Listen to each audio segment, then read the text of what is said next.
Hello friends, स्वागत है आपका आपके फेवरेट यूट्यूब चैनल में इंग्लिश गुरु विक्रम सर। और आज का टॉपिक है फिगर्स ऑफ स्पीच, जिन्हें हम कहते हैं अलंकार। हमारे भूतपूर्व प्रधानमंत्री अटल बिहारी वाजपेयी जी की एक बहुत अच्छी कविता है। उस कविता की कुछ पंक्तियाँ जो जगजीत सिंह ने उस कविता को गाया है, उस कविता को आज मैं आपके सामने कहने वाला हूँ।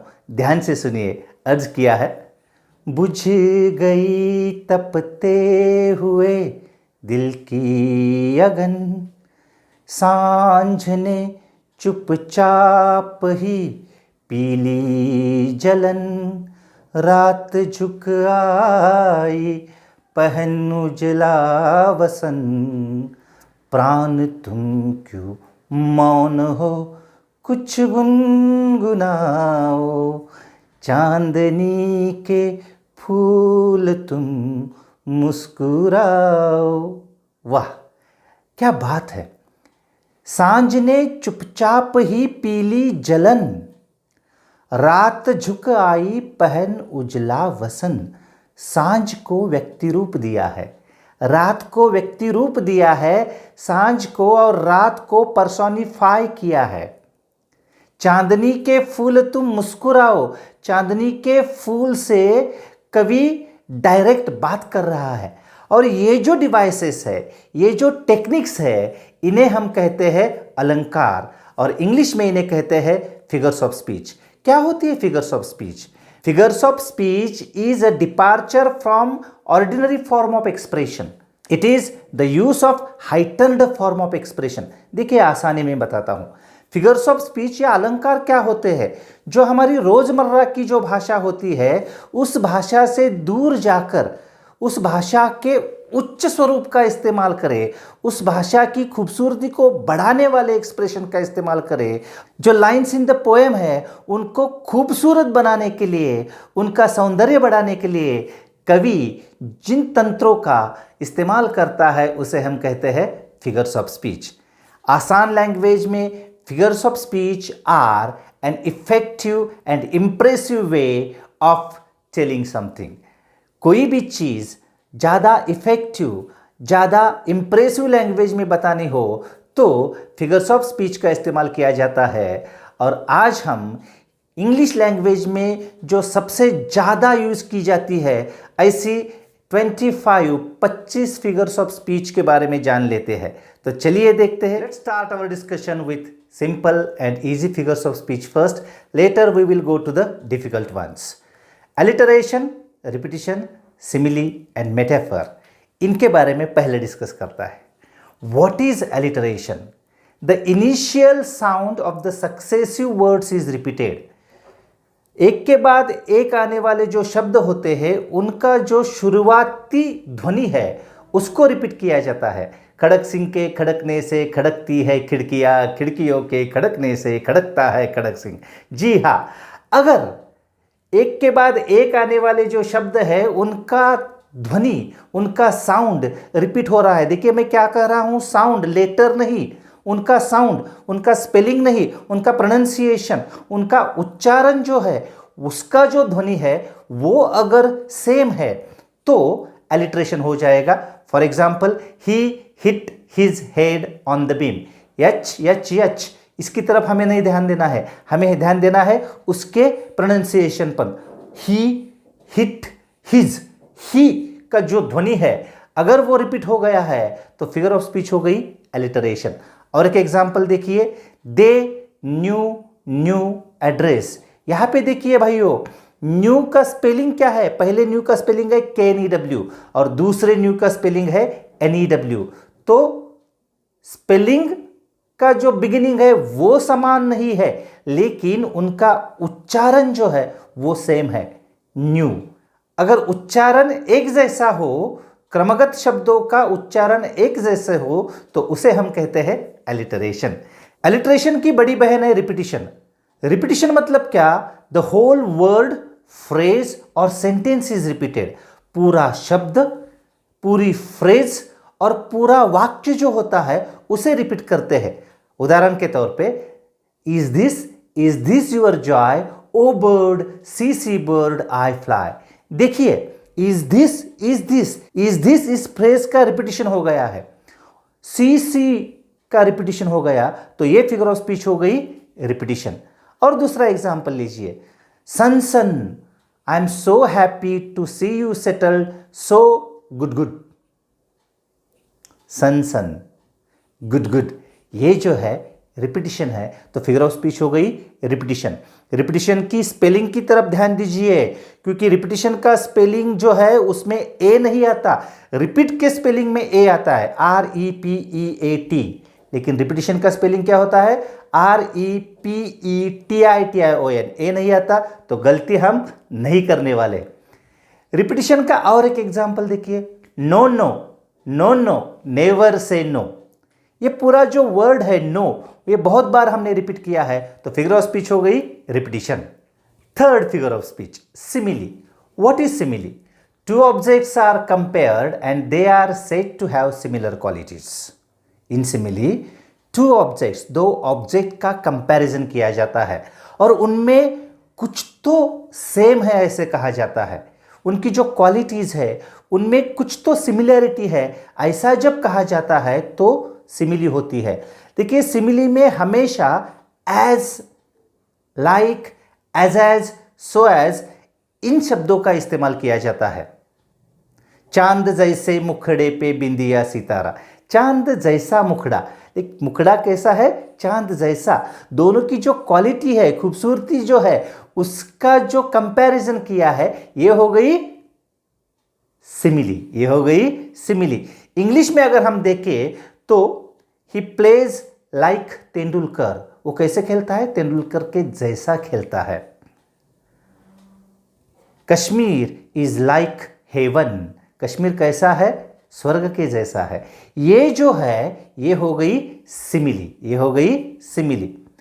और मेटाफर, सिमिली जैसी ही दिखती है लेकिन सिर्फ एक ही डिफरेंस है, सिमिली में हम कहते हैं ये उसके जैसा है और मेटाफर में हम कहते हैं ये वही है, ये वही है। देखिए फर्क देखिए, उसकी जबान चाबुक जैसी है ऐसा हम जब कहेंगे तो वो हो जाएगी सिमिली, और उसकी जबान चाबुक है तो वो हो जाएगी metaphor. His tongue is like a whip, ये हो गई simile, and his tongue is a whip, metaphor हो गई। चंदा है तू मेरा सूरज है तू, चंदा और सूरज के जैसा नहीं, तू मेरा चंदा ही है, तू मेरा सूरज ही है, ऐसा जब कहा जाता है तो वो होती है मेटाफर। चांद जैसे मुखड़े पे जब कहा जाता है तो वो हो जाती है सिमिली। और चंदा है तू मेरा सूरज है तू, ओ मेरी आंखों का तारा है तू, ऐसा जब हम कहते हैं तो वो हो जाती है मेटाफर। आसान है ना। सिमिली में क्या हो जाता है, एक दूसरे के जैसा है, और मेटाफर में क्या होता है, ये वही है, ये वही है। देखते हैं अब एग्जांपल्स की मदद से इन चार फिगर्स ऑफ स्पीच को। अगर व्हाइट बोर्ड पे ना लिखे तो ज़रा समझने में मुश्किल हो जाती है, कोई बात नहीं है, हर एक फिगर ऑफ स्पीच का एटलीस्ट वन एग्जाम्पल हम व्हाइट बोर्ड पे लेंगे ही लेंगे। पहला एग्जाम्पल देखिए, O my love is like a red red rose that's newly sprung in June. इन काव्य पंक्तियों में देखिए तीन फिगर्स ऑफ स्पीच है जो अभी अभी हमने पढ़ी है। पहली क्या है, एलिटरेशन। देखिए रेड रेड रोज, ये रेड रोज जो है र उच्चारण का जो रिपीटिशन हो गया है, इसलिए फिगर ऑफ स्पीच एलिटरेशन हो गई। दूसरे देखिए रेड और रेड, इस शब्द को रिपीट किया गया है तो फिगर ऑफ स्पीच रिपीटिशन भी है इस लाइन में। और तीसरी हमारी simile, O my love is like a red red rose, like का इस्तेमाल किया है, मेरा प्यार और लाल गुलाब इनका कंपैरिजन किया है, तो सही बोला आपने, सिमिली भी हो गई। तो इन काव्य पंक्तियों में तीन फिगर ऑफ स्पीच आती है, आ सकती है एक ही लाइन में, 2, 3, 4 कितनी भी फिगर ऑफ स्पीच आ सकती है। कवि अपनी प्रतिभा का इस्तेमाल करके उसको ज़्यादा से ज़्यादा खूबसूरत बनाने के लिए जितने भी डिवाइसेस का इस्तेमाल करता है वो सारी डिवाइसेस एक लाइन में आ सकती है। दूसरा एग्जाम्पल देखिए, लाइफ इज अ ड्रीम, जिंदगी ख्वाब है, ख्वाब में सच है क्या और भला झूठ है क्या। सही है, लाइफ इज अ ड्रीम। ये जो फिगर ऑफ स्पीच है ये है मेटाफर, क्योंकि जिंदगी ख्वाब जैसी नहीं, जिंदगी ख्वाब ही है, ऐसा जब हम कहते हैं तो ये हो गई metaphor. Revenge is a double edged sword. बदला ये दो धारी तलवार है, दोनों को काटती है, जो लेता है उसको भी और जिस पे लिया जाता है उसको भी। तो ये जो फिगर ऑफ स्पीच है, रिवेंज और डबल एज्ड स्वॉर्ड, इन दोनों को एक ही बताया गया है, तो हो गई मेटाफर। चलिए चलते हैं अगले फिगर्स ऑफ स्पीच की तरफ। Personification, apostrophe, inversion and onomatopoeia. Personification का मतलब क्या है? एन इनएनिमेट ऑब्जेक्ट और thing is said to have human qualities or intelligence। जब हम किसी लाइफलेस ऑब्जेक्ट को, किसी निर्जीव वस्तु को जान है ऐसा कहते हैं, या उसके पास कुछ ऐसी क्वालिटीज है जो ह्यूमन बीइंग्स के पास होती है ऐसा कहते हैं, तो वो हो जाता है personification. The little leaves danced and flew, singing soft little songs they knew। छोटे पत्ते जो होते हैं वो नाचे। ये जो है ये है पर्सोनिफिकेशन, क्योंकि पत्तों को हम इंसानों के जैसा ट्रीट कर रहे हैं। जो पंक्तियां हमने इस लेक्चर के शुरुआत में कही थी, उन पंक्तियों में भी देखिए, सांझ ने चुपचाप ही पीली जलन। सांझ पी रही है, जलन पी रही है। इस पंक्ति में भी क्या होता है, हमने सांझ को, इवनिंग को पर्सोनिफाई किया है। अगर किसी इनएनिमेट ऑब्जेक्ट के पास कोई ह्यूमन क्वालिटी है ऐसा अगर कवि ने इमेजिन किया है और उसको प्रेजेंट किया है, तो वो होगा पर्सोनिफिकेशन। आगे चल के और भी एग्जाम्पल देखेंगे। एपोस्ट्रोफी में क्या होता है? Apostrophe is a direct address to someone dead, to someone absent और टू अ पर्सोनिफाइड ऑब्जेक्ट और आइडिया। देखिए आसानी से समझ लेते हैं। जो कोई एब्सेंट है, जो कोई मृत है, या जो कोई आइडिया और ऑब्जेक्ट जिसे हम पर्सोनिफाई कर रहे हैं, उसके साथ अगर हम सीधे सीधे बात कर रहे हैं ऐसा कवि ने दिखाया है, तो वो हो जाएगा apostrophe. For example, death where is thy sting. ये जो लाइन है इसमें डेथ से हम डायरेक्ट बात कर रहे हैं, डेथ से हम डायरेक्ट बात कर रहे हैं। पोएट जो है वो डेथ से डायरेक्ट बात कर रहा है, जो कैरेक्टर है वो डेथ से डायरेक्ट बात कर रहा है, तो फिगर ऑफ स्पीच कौन सी हो गई? Apostrophe. Roll on roll on roll on O deep blue sea. हम डीप ब्लू सी से डायरेक्ट बात कर रहे हैं, तो ये फिगर ऑफ स्पीच हो गई एपोस्ट्रोफी। कम हिदर कम हिदर कम हिदर ओ विंटर। विंटर से हम डायरेक्ट बात कर रहे हैं, तो ये हो गई एपोस्ट्रोफी। आ गया ध्यान में? एपोस्ट्रोफी के बाद आती है इन्वर्जन। और इन्वर्जन का मतलब क्या है? देखिए, हमारी भाषा में कोई भी सेंटेंस हम कैसा भी बोल सकते हैं। राम ने रावण को मारा, रावण को मारा राम ने मारा रावण को राम ने मारा। अगर हम कैसा भी उसका उलट पुलट कर देते हैं तो उसका मीनिंग तो नहीं चेंज होता, क्योंकि हमारी भाषा में जो स्ट्रक्चर है वो स्ट्रक्चर हमें मदद करता है। लेकिन इंग्लिश लैंग्वेज का स्ट्रक्चर क्या है? Subject plus verb plus object, subject plus verb plus object, और इसी स्ट्रक्चर से सेंटेंस आना चाहिए। लेकिन कभी कभार ये जो पोएट होता है ना, ये जो कवि होता है ना, वो रिदम के लिए या राइम के लिए उस सेंटेंस का जो वर्ड ऑर्डर है वो चेंज करता है। देखिए, ये सेंटेंस का जो वर्ड ऑर्डर होता है वो चेंज करता है, और उस वक्त जो फिगर ऑफ स्पीच बनती है उसे हम कहते हैं इन्वर्जन। तो इन्वर्जन में क्या होता है? The word order in the sentence is changed और इन्वर्टेड। जो सेंटेंस होता है उसमें जो शब्दों का क्रम होता है उसे बदल दिया जाता है। एग्जाम्पल देखिए, helter skelter ran the boys. Actually sentence कैसा चाहिए? The boys ran helter skelter. The boys subject है, रैन वर्ब है, और बाद में जो कुछ आता है कॉम्प्लीमेंट वो।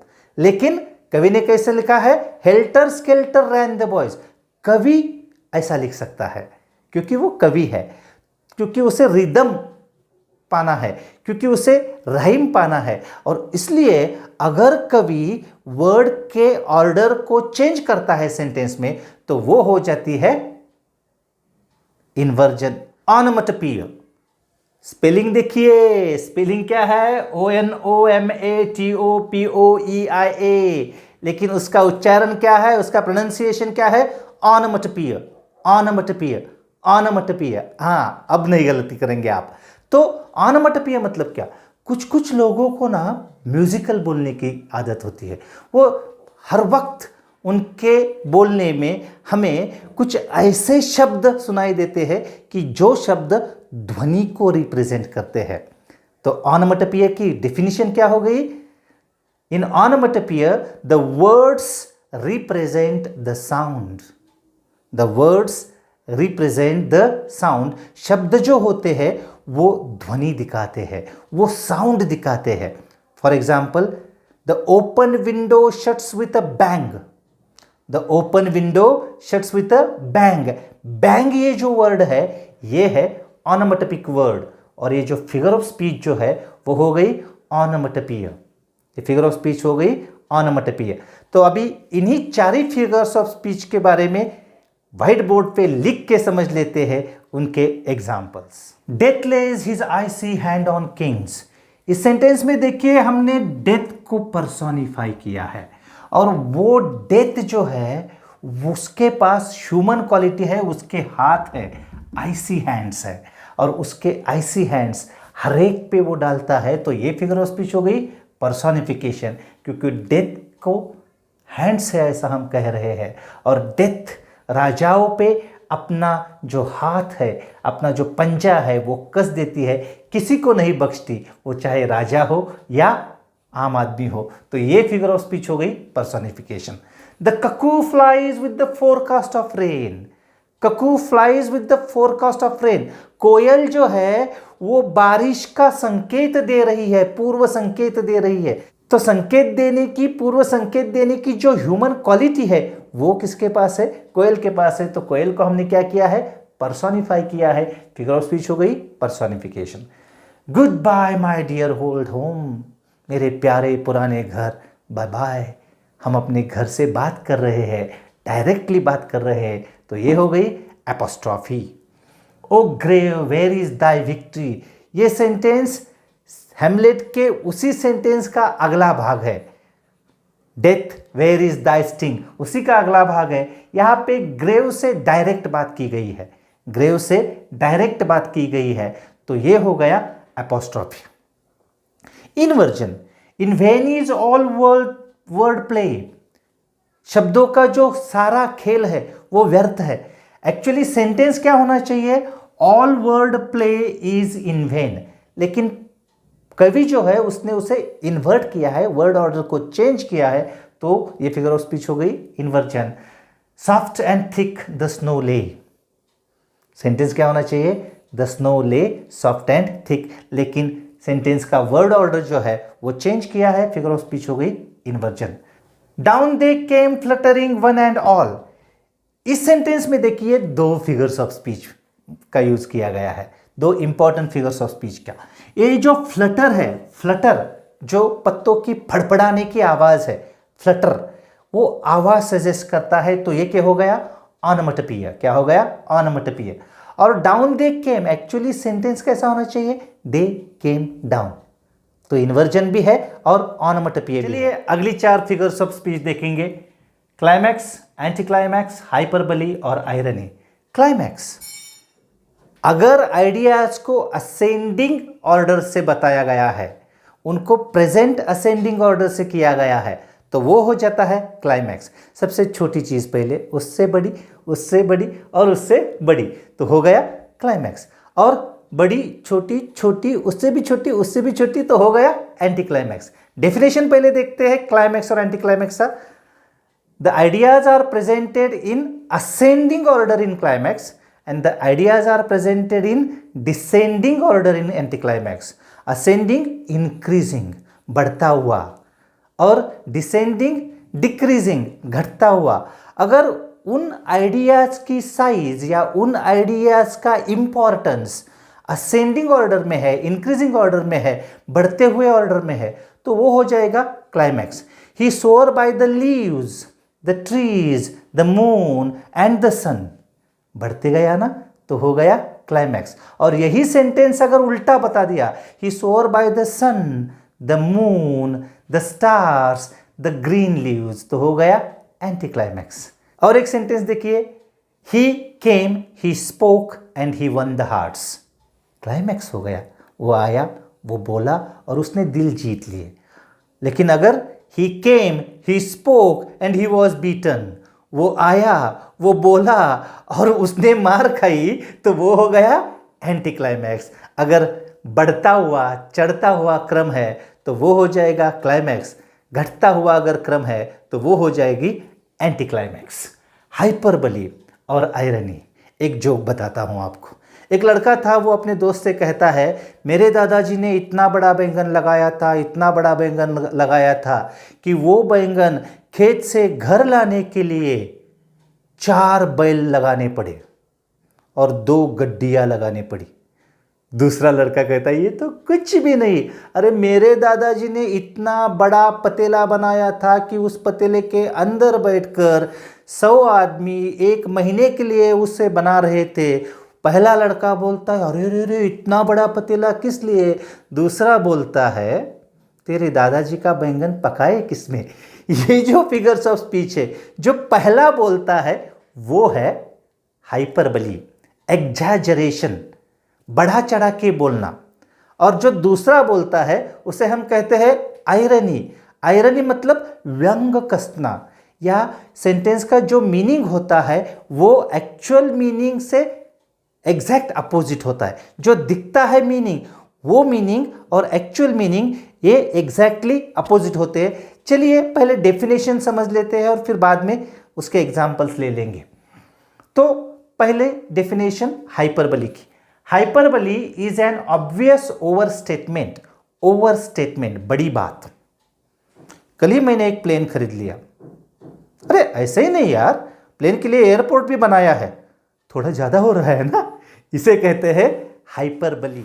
तो चलिए इन 4 फिगर्स ऑफ स्पीच को समझ लेते हैं एग्जाम्पल्स के जरिए। पहला example, the streets clear, the house is fill, the noise gathers. रास्ता खाली हो रहा है, घर भर रहे हैं और जो नॉइज है वो इकट्ठा हो रहा है। क्लाइमैक्स है। इससे इससे इससे हमें क्या दिखता है कि इंक्रीजिंग ऑर्डर है, तो ये हो गया climax. Second sentence, but Tidy hinged and Tidy flinged and Tidy broke his nose. Tidy हिला, टाइडी डुला और टाइडी ने अपनी नाक तुड़वा ली। ये जो है ये है क्लाइमैक्स, क्योंकि इंक्रीजिंग ऑर्डर है एक्शंस की। Let me go back to sun and air even sweat and flies. मुझे सूरज और हवा के पास जाने दो, भले वहां पे स्वेट होगा, फ्लाइज होगी, मक्खियां होगी और पसीना होगा, लेकिन मुझे वहां पे वापस जाने दो। ये है decreasing order, sun, air, sweat, flies. Decreasing order है तो हो गया एंटी क्लाइमैक्स। अगला सेंटेंस देखिए, he hit his head and made his blood fly. He hit his head and made his blood fly. उसने सर टकरा दिया और उसका जो ब्लड था, खून था, वो फ्लाई हो गया। एग्जैजरेशन है, हाइपरबली है। क्या है? Hyperbole. I can do as much work in a day as you can do in a week. जितना आप एक हफ्ते में काम करते हो उतना मैं एक दिन में कर सकता हूं। हाइपरबली है, क्लियर कट ओवर स्टेटमेंट है, एग्जैजरेशन है, तो फिगर ऑफ स्पीच हो गई hyperbole. They call me Indian abroad but in my own land I don't know who I am. दूसरे देशों में मुझे इंडियन कहा जाता है, लेकिन मेरे खुद के देश में मुझे पता नहीं कि मैं कौन हूं। आयरनी है ना, क्योंकि मेरे देश में कोई मुझे मेरी जाति के नाम से पहचानता है, कोई मेरे धर्म के नाम से पहचानता है, कोई मुझे मेरी लैंग्वेज के नाम से पहचानता है, या कोई मुझे किसी और क्लास के नाम से पहचानता है। मेरी एक पहचान बीइंग एन इंडियन कहीं दिखाई नहीं दे रही है। तो ये है आयरनी, व्यंग कसा गया है कि दूसरे देशों में तो मुझे इंडियन बोलते हैं, लेकिन मेरे देश में मेरी इंडियन ये आइडेंटिटी कोई नहीं जानता, उससे मुझे कोई नहीं पहचानता। तो ये हो गई आयरनी। अब देखते हैं एंटीथेसिस, पैराडॉक्स, पन और यूफेमिज्म। एंटीथेसिस क्या होता है? Antithesis, there is a surprising contrast और शॉक इन एंटीथेसिस। एक लड़का सुबह सुबह दौड़ के अपने पिताजी के पास जाता है और उनको बोलता है, पापा पापा रात मेरे तकिए के नीचे बिच्छू था। उसको एक्सपेक्ट है कि पापा कहेंगे अरे फिर काटा तो नहीं ना, लेकिन पापा कूल है, वो बोलते हैं पत्थर के नीचे और क्या होगा। ये जो है ये है एंटीथेसिस, शॉकिंग कॉन्ट्रास्ट। क्या है? Shocking contrast. एंटीथेसिस का और एक प्रकार भी है जिसमें दो अपोजिट वर्ड्स का इस्तेमाल किया जाता है एक ही सेंटेंस में। एंटीथेसिस का दूसरा प्रकार जो है, तो पहला प्रकार जो है उसके बारे में पहले समझ लेते हैं, दूसरा तो बहुत ही आसान है। तो पहला प्रकार क्या है? Shocking contrast. अभी अभी थोड़ी देर पहले जो हमने एग्जाम्पल लिया था वो एंटीथेसिस का भी एग्जाम्पल है। कौन सा example? Going by my passport they call me Indian abroad but in my own country I do not know who I am. इसमें आयरनी भी है और एंटीथेसिस भी है। दूसरे देशों में मुझे भारतीय कहा जाता है, लेकिन मेरे खुद के देश में मुझे पता नहीं मैं कौन हूं। ये शॉकिंग कॉन्ट्रास्ट भी है। ये हो गया एंटीथेसिस। दूसरा एंटीथेसिस का example, the God said let the man be rich and very at the same time. इंसान समृद्ध भी हो जाए और थका हुआ भी हो जाए, हारा हुआ भी हो जाए। ये हो सकता है। ये है एंटीथेसिस। एंटीथेसिस के बारे में अभी अभी मैंने कहा था कि एक दूसरा भी एंटीथेसिस का टाइप होता है, और वो टाइप होता है अपोजिट वर्ड्स एक साथ इस्तेमाल की जाती है। The open window shuts with bang. देखिए क्या कहा मैंने, the open window shuts with bang. इस सेंटेंस में बैंग ऑनोमेटोपोइया भी है, लेकिन ओपन और शट ये दो अपोजिट वर्ड्स का भी इस्तेमाल किया गया है, तो फिगर ऑफ स्पीच हो गई एंटीथेसिस। और एक एग्जांपल देखिए, the sky makes night of a day. Night और डे अपोजिट वर्ड्स एक साथ आए हैं एक ही सेंटेंस में, तो फिगर ऑफ स्पीच हो गई एंटीथेसिस। एंटीथेसिस दो प्रकार की होती है, ये तो अभी हमने जान लिया है। पहली होती है शॉकिंग कॉन्ट्रास्ट, दो स्टेटमेंट में शॉकिंग कॉन्ट्रास्ट होता है, और दूसरी होती है दो अपोजिट शब्दों को एक ही सेंटेंस में इस्तेमाल किया जाता है। एंटीथेसिस के बाद आती है पैराडॉक्स। एंटीथेसिस में अपोजिट वर्ड्स इस्तेमाल किए जाते हैं, लेकिन पैराडॉक्स में दो फार फेच्ड आइडियाज जो होती है उनको साथ में लिया जाता है। Two far fetched ideas are brought together yet the statement is true. Example देखिए पैराडॉक्स का, टॉकिंग इन देयर स्लीप। देखिए टॉकिंग और स्लीप अपोजिट वर्ड्स नहीं है, अपोजिट आइडिया है। जब हम बात कर रहे होते हैं तो हम सोते नहीं, और जब हम सोए होते हैं तो हम बात नहीं करते। कुछ लोग कहेंगे सर कुछ लोग नींद में बातें करते हैं, वो अलग आइडिया है। लेकिन टॉकिंग और स्लीपिंग ये जो आइडियाज़ है वो दूर दूर के आइडियाज़ है, उन्हें हमने एक साथ लिया है, फिर भी स्टेटमेंट गलत नहीं है। आई कैन सी दो आई एम ब्लाइंड। मैं अंधा हूं फिर भी देख सकता हूं। पैराडॉक्स है, क्योंकि कॉन्ट्रास्टिंग आइडियाज है। अंधा कैसे देखेगा? लेकिन अगर कभी ऐसे स्टेटमेंट का इस्तेमाल करता है तो उसे हम कहते हैं पैराडॉक्स। पैराडॉक्स के बाद आती है पन। पन मेरी फेवरेट फिगर ऑफ स्पीच है, क्योंकि एक ही सेंटेंस के दो मीनिंग निकलते हैं। एक ही सेंटेंस के दो मीनिंग निकलते हैं। कैसे? The life depends on the liver.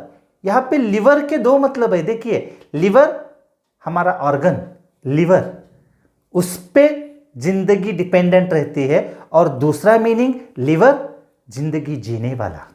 Liver जिंदगी जीने वाला। तो इस सेंटेंस की दो मीनिंग हो गई, जिंदगी लिवर पे डिपेंडेंट रहती है या जिंदगी जीने वाले पे डिपेंडेंट रहती है। जीने वाला कैसा है उसके ऊपर निर्भर है जिंदगी कैसी होगी। अगर आप हंसते हुए जिंदगी की तरफ देखेंगे तो जिंदगी खुशहाल होगी, और अगर आप रोते रोते जिंदगी की तरफ देखेंगे तो रोते ही रह जाएंगे। तो ये हो गया पन। Pun means what? The same sentence can be interpreted in two or more ways. एक ही सेंटेंस का दो या अधिक तरह से मीनिंग निकाल सकते हैं। एक ही सेंटेंस को दो या अधिक तरह से हम इंटरप्रेट कर सकते हैं, उसका अर्थ निकाल सकते हैं दो या अधिक तरह से। और एक सेंटेंस देखिए, he lies in the prison. Lie के दो मतलब है। लाई मतलब झूठ बोलना, लाई मतलब पड़े रहना। इस सेंटेंस के दो मीनिंग हो गए ना, वो जेल में झूठ बोल रहा है और दूसरा वो जेल में पड़ा हुआ है, तो ये हो गई pun. Euphemism, the harsh realities of life are conveyed in smoother ways. जिंदगी की जो कठोर वास्तविकता है उन्हें सौम्य भाषा में बताया जाता है। उदाहरण के तौर पर देखिए, वो मर गया ऐसा नहीं कहेंगे, वो ईश्वर को प्यारा हो गया ऐसा कहेंगे। वो गधा है ऐसा नहीं कहेंगे, वो गर्दभराज है ऐसा कहेंगे। उसकी पूरी वाट लग गई है ऐसा नहीं कहेंगे, उसने भी अच्छे दिन देखे थे ऐसा कहेंगे। इंग्लिश लैंग्वेज में यूफेमिज्म का इस्तेमाल सबसे ज़्यादा डेथ को कन्वे करने के लिए किया जाता है। डेथ जो होती है, मृत्यु जो होती है, उसे मृत्यु नहीं कहते, स्लीप कहते हैं। क्या कहते हैं? स्लीप। अगर ऐसा हुआ तो हो गया euphemism. He had seen better days. ये जो सेंटेंस है, इस सेंटेंस में देखिए, उसने अच्छे दिन देखे थे। इसका मतलब क्या है? अभी उसके अच्छे दिन नहीं है, अभी उसके बुरे दिन चल रहे हैं। लेकिन ये बताया कैसे? He had seen better days. Mister Vikram was once a champion wrestler. कभी वो चैंपियन रेसलर थे, आज है क्या? नहीं है। आज क्या है? आज तो वो हारे हुए रेसलर है, पहलवान है। तो वो क्या हो गया? यूफेमिज्म। क्या हो गया? अगली figures of speech, tautology, synecdoche, metonymy, transferred epithet. उसका उच्चारण ध्यान से कीजिए। Tautology, tautology, synecdoche, synecdoche, metonymy, metonymy. ये जो उच्चारण है ये बहुत इंपॉर्टेंट है, क्योंकि ये दिखाएंगे आपका इंग्लिश अच्छा है या घटिया है। तो टॉटोलॉजी, सिनेक्डकी, मेथोनमी, ये फिगर्स ऑफ स्पीच कैसी है जान लेते हैं। टॉटोलॉजी, टा में डबल मीनिंग आता है ना, डबल साउंड आता है ना, टा। सेम वही होता है। टॉटोलॉजी में क्या होता है? एक ही सेंटेंस, एक ही आइडिया जो है वो अलग अलग शब्दों में बताई जाती है। फ्री गिफ्ट, अरे गिफ्ट तो फ्री होता है, तो उसके पीछे फ्री का अननेसेसरी इस्तेमाल क्यों करना चाहिए? टॉटोलॉजी की डेफिनेशन हम कैसे लिखेंगे? In tautology there is unnecessary repetition of the words. Unnecessary repetition of the words, कोई ज़रूरत नहीं है फिर भी रिपीट किया जाता है। क्यों? म्यूजिक के लिए या समटाइम्स रिदम के लिए जो इस्तेमाल किया जाता है रिपीटिशन, अननेसेसरी, उसे हम टॉटोलॉजी कहते हैं। और एक एग्जाम्पल देखिए, I too want to hear fairy tales and stories from my father. Tales and stories दोनों का मीनिंग सेम ही है। टेल्स मतलब स्टोरीज, स्टोरीज मतलब टेल्स। तो जो अननेसेसरी रिपीटिशन किया गया है उसे हम कहते हैं टॉटोलॉजी। सिनेक्डकी, सिनेक्डकी का मतलब क्या है? देखिए, ये बहुत इंपॉर्टेंट फिगर ऑफ स्पीच है। सिनेक्डकी में क्या हो जाता है? A part is used to denote the whole और the whole is used to denote a part. उन प्यारे हाथों ने उसकी जिंदगी संवार दी। हाथ सिर्फ हाथ है क्या? नहीं है, उसके पीछे इंसान है, उसके पीछे इंसान है। Those loving hands took care of him. केवल हाथों ने, ये तो क्या हो गया? भूतिया हो जाएगा ना। केवल हाथ तो किसी की केयर नहीं कर सकते, उसके पीछे जो इंसान है उसे हमें संबोधित करना है। तो ये फिगर ऑफ स्पीच हो गई सिनेक्डकी। कभी कभी सिनेक्डकी में क्या होता है? देखिए, मटेरियल का इस्तेमाल करते हैं और मटेरियल के इस्तेमाल से चीज को डिनोट करते हैं। ये थोड़ा इंपॉर्टेंट है, ध्यान से सुन लीजिए। मटेरियल जो होता है, जिस मटेरियल से कोई भी चीज बनती है उस मटेरियल का इस्तेमाल करते हैं और चीज को डिनोट करते हैं। मतलब the cruel steel thrust into his heart. Steel, यहां पे स्टील का मतलब क्या होता है? एरो हो सकता है, स्पीयर हो सकता है या बुलेट हो सकती है। ये स्टील जो है, ये स्टील सजेस्ट करता है थिंग मेड फ्रॉम इट। अगर कोई वर्ड उससे बनी हुई चीज के बारे में बता रहा है, मटेरियल का इस्तेमाल करके अगर थिंग को रिप्रेजेंट किया गया है, तो वो हो जाएगी सिनेक्डकी। देखिए, सिनेक्डकी के दो प्रकार होते हैं। पहले प्रकार में क्या होता है, पार्ट का इस्तेमाल करते हैं और होल को डिनोट करते हैं। और दूसरे प्रकार में क्या होता है, किसी चीज के मटेरियल का इस्तेमाल किया जाता है और पूरी चीज को डिनोट किया जाता है। देखिए, ये हार्ड मास का जो गोला है, ये हार्ड मास का गोला मतलब क्या है, हमारा शरीर है। ये हार्ड मास का गोला मतलब हमारा शरीर है। तो ये हार्ड मास का गोला जो है वो मटेरियल है। मटेरियल से डिनोट क्या किया गया है, हमारी बॉडी को डिनोट किया गया है। तो इसलिए ये फिगर ऑफ स्पीच हो गई सिनेक्टिक। मेटोनमी, मेटोनमी मतलब क्या होता है, an object is designated with the word associated with it. मतलब क्या, किसी चीज को, किसी व्यक्ति को या किसी और आइडिया को हम ऐसे शब्दों से एक्सप्रेस करते हैं जो शब्द उनसे रिलेटेड होते हैं, उनके बारे में यूज किए जा सकते हैं। एग्जाम्पल देखिए, खाकी हमारी शान है। ये खाकी क्या है, या खाकी किसके लिए हम इस्तेमाल करते हैं, पुलिस के लिए इस्तेमाल करते हैं। तो पुलिस की जगह हमने अगर खाकी इस वर्ड का इस्तेमाल किया तो वो हो गई मेटोनमी। क्या होगी, मेटोनमी। देखिए इन सेंटेंसेस को, the chair will have the final decision. ये द चेयर का मतलब क्या है, सिर्फ चेयर नहीं हो, चेयर पर्सन है, मतलब चेयरमैन है। कौन है, चेयरमैन है। चेयरमैन डिसाइड करेंगे, फाइनल डिसीजन चेयरमैन का होगा। दूसरा सेंटेंस देखिए, the bench has declared it's verdict. Bench का मतलब क्या है, बेंच का इस्तेमाल किया जाता है जजेस के लिए। किसके लिए, जजेस के लिए। तो ये हो गई मेटोनमी। क्या हो गई, मेटोनमी। अगली figure of speech, transferred epithet. इससे जानना बहुत ही जरूरी है, क्योंकि ट्रांसफर्ड एपिथेट लगती तो है पर्सोनिफिकेशन के जैसी, लेकिन वो पर्सोनिफिकेशन नहीं होती। पर्सोनिफिकेशन में हम क्या करते हैं, नॉन ह्यूमन ऑब्जेक्ट को ह्यूमन क्वालिटी देते हैं, लेकिन ट्रांसफर्ड एपिथेट में जिसकी क्वालिटी हमने दूसरे को दी है वो उसी सेंटेंस में मौजूद रहता है। दो एग्जाम्पल की मदद से इसे समझ लेंगे।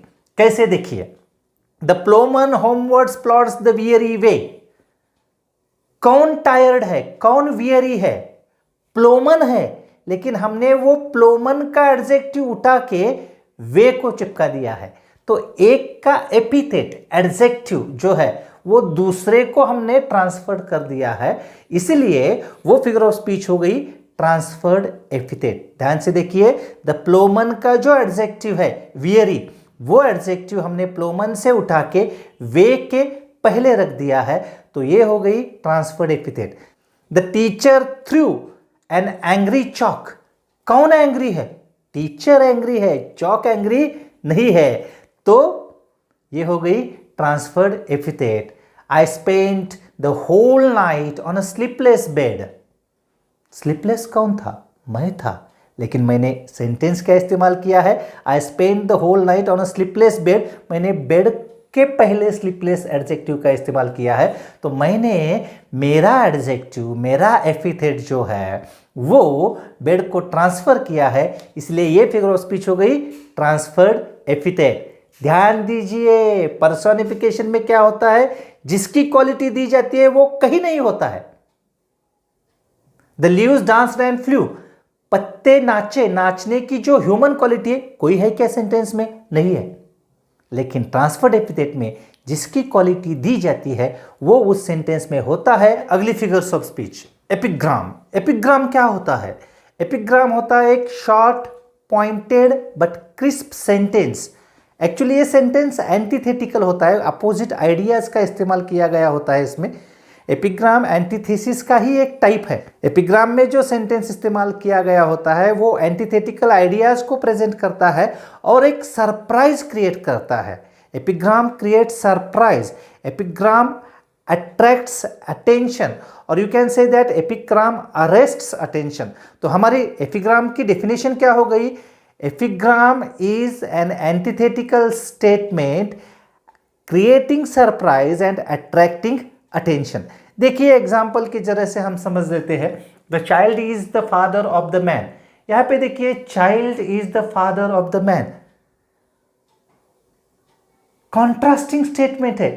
चाइल्ड एंड फादर, चाइल्ड कैसे हो सकता है, बच्चा कैसे हो सकता है, आदमी का, इंसान का फादर। लेकिन इस फ्रेज का मीनिंग क्या होता है? बच्चा बड़ा होके क्या बनने वाला है वो उसके बचपन में ही हम जान लेते हैं। और दूसरा मीनिंग क्या होता है कि बहुत सारी बातें ऐसी होती है जो हम बच्चों से भी सीख सकते हैं ना। मुझे तो 100% श्योरिटी है क्योंकि मैंने बहुत सी चीज़ें मेरे स्टूडेंट से ही सीखी है। Mother's love can stop god of death. Surprise है ना, है तो सरप्राइज है, लेकिन गॉड ऑफ डेथ, मृत्यु की देवता को माँ का प्यार रोक सकता है। सरप्राइज क्रिएट करता है, हमारा अटेंशन क्रिएट करता है। ये सेंटेंस एंटीथेटिकल आइडियाज है कि मौत को भी रोकना है। तो ये हो गया एपिग्राम। क्या हो गया? एपिग्राम। अगली फिगर ऑफ स्पीच है हमारी ऑक्सीमोरॉन। ऑक्सीमोरॉन मतलब क्या है? ऑक्सीमोरॉन एक पैराडॉक्स का भाग है। जैसे पैराडॉक्स होती है वैसे ही ऑक्सीमोरॉन होती है। लेकिन ऑक्सीमोरॉन में क्या होता है? कॉन्ट्रास्टिंग स्टेटमेंट जो इस्तेमाल की गई होती है वो अनबिलीवेबल होती है। वो अनबिलीवेबल होती है, उन पर हम बिलीव ही नहीं कर सकते। ऐसे कैसे हो सकता है? देखिए 2 एग्जाम्पल यहां पे मैंने लिखी है। अ डेफ कैन हियर, बहरा सुन सकता है। अ ब्लाइंड कैन सी, अंधा देख सकता है। हो सकता है क्या ऐसा? नहीं हो सकता। लेकिन स्टेटमेंट है, ये स्टेटमेंट जो है वो एग्जैजरेटेड अनबिलीवेबल कॉन्ट्रास्ट का इस्तेमाल करता है और इसलिए इस फिगर ऑफ स्पीच को हम कहते हैं ऑक्सीमोरॉन। क्या कहते हैं? ऑक्सीमोरॉन। लाइथटिस, प्रोनाउंसिएशन सुनिए, लाइथटिस, लाइथटिस। ये जो फिगर ऑफ स्पीच होती है, इस फिगर ऑफ स्पीच में निगेटिव सेंटेंस का इस्तेमाल किया जाता है, लेकिन उसका मीनिंग जो होता है वो पॉजिटिव होता है। देखिए सेंटेंस का, निगेटिव सेंटेंस का इस्तेमाल किया जाता है लेकिन उसका मीनिंग पॉजिटिव होता है। मैं अब बच्चा नहीं हूं, मतलब मैं बड़ा हो गया हूं। आपने बहुत बार अपने पिताश्री से, अपनी माताजी से ऐसा कहा होगा कि मैं अब बच्चा नहीं रहा हूं, तो इसका मतलब हो गया मैं अब बड़ा बन चुका हूं। ये जो फिगर ऑफ स्पीच है, निगेटिव सेंटेंस का इस्तेमाल करके पॉजिटिव मीनिंग बताया जाता है। एग्जांपल्स देखिए। I am a citizen of no mean city. मैं किसी छोटे शहर का नागरिक नहीं हूं, मैं एक रिस्पेक्टेड और एक बहुत ही महान शहर का नागरिक हूं। ये जो बताया जाता है इसे बोलते हैं हम लाइथटिस। दूसरा सेंटेंस देखिए। ही इज नो फूल, मतलब he is wise. He is no fool का मतलब क्या होता है? He is wise. ये जो फिगर ऑफ स्पीच होती है इसे हम कहते हैं लाइथटिस। इनके अलावा और भी बहुत सारी फिगर्स ऑफ स्पीच है। 2 बहुत आसान फिगर्स ऑफ स्पीच के बारे में तो मैंने अभी तक आपको बताया ही नहीं है, वो है एक्सक्लेमेशन और इंट्रोगेशन। एक्सक्लेमेशन मतलब क्या? The sentence is in exclamatory form. और इंट्रोगेशन का मतलब क्या हो जाएगा? फिगर ऑफ स्पीच वो कब आएगी? अगर सेंटेंस में इंट्रोगेशन का इस्तेमाल किया गया है, तो क्वेश्चन का इस्तेमाल किया गया है। तो where have you been you naughty boy, ये जो है ये हो गया इंट्रोगेशन। ओ डियर डियर्स, ये हो गया एक्सक्लेमेशन। एक्सक्लेमेशन में एक्सक्लेमेटरी मार्क का इस्तेमाल किया जाता है उस फिगर ऑफ स्पीच में। और इंट्रोगेशन, ये जो फिगर ऑफ स्पीच है, इसमें इंट्रोगेटिव सेंटेंस या क्वेश्चन का इस्तेमाल किया जाता है। आपको ये वीडियो कैसा लगा ये आप मुझे ज़रूर बताइए और सब्सक्राइब अगर आपने अभी तक नहीं किया है तो सब्सक्राइब कीजिए।